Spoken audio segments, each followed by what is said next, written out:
I want to talk about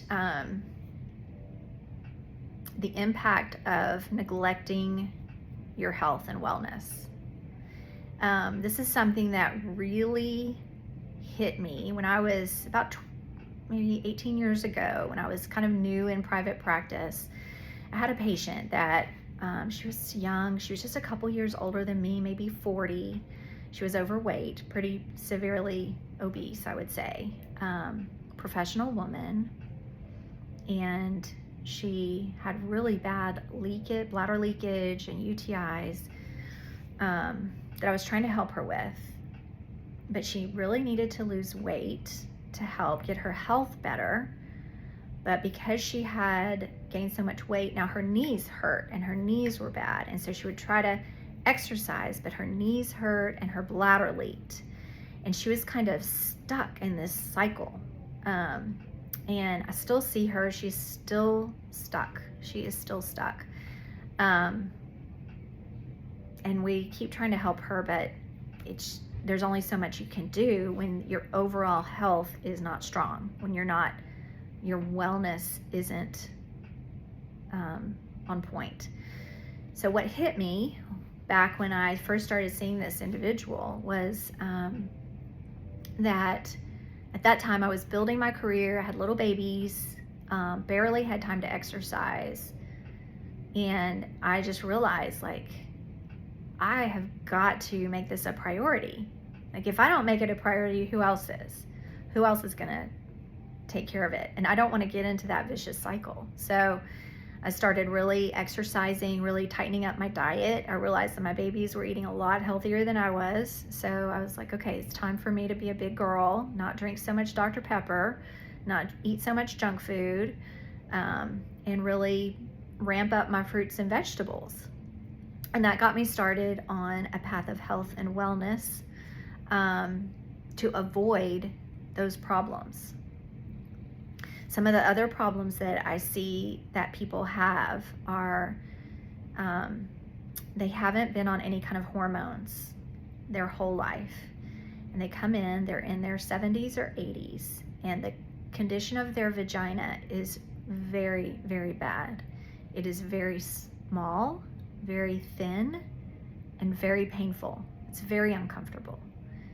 They're pretty miserable. They're usually leaking. They're usually having lots of infections, which are not only very uncomfortable, very painful, burning, but they also, in elderly patients, lead to mental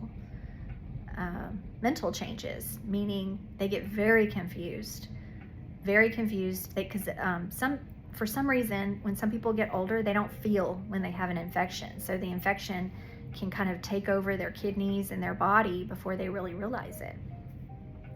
So if they had just known to take care of these things ahead of time, they could have avoided a lot of problems. And at some point, it does become really difficult, if not impossible, for doctors to help with these problems. I'm very stubborn.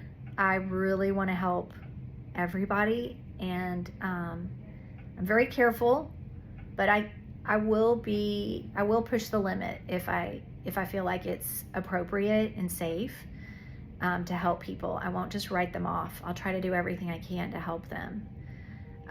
But sometimes it is a losing battle. It's just a futile effort because things have just gotten so far gone that you can't reverse it. You can't fix it. And I just kind of want to get the word out. Like, let's take care of ourselves. It doesn't take a lot. Let's exercise. Let's eat healthy food. Let's sleep.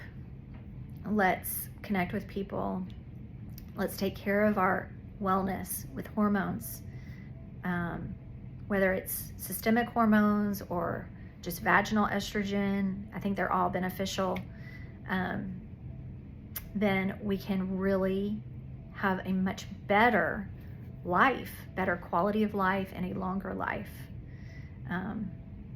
The other thing that I was just thinking about was when patients get older and they start to have bladder problems, that is one of the main reason why grandma has to go to the nursing home, because she's in a diaper. She's gotten overweight. It's hard to change her diaper. We're having to change it all the time. Everything smells like urine. It's a very unpleasant situation for everybody, and it becomes overwhelming to families.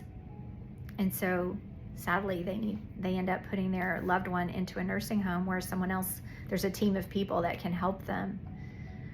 And the other thing is when patients are getting up and down to go to the bathroom at night, they fall. That's a big risk of fall for elderly patients. Break a hip. We all know that sometimes that's hard to recover from when you're 80, 90, 100 years old.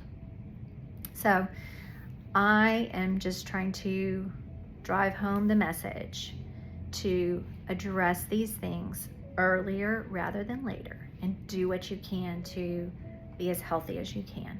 You're going to have a much better, longer life.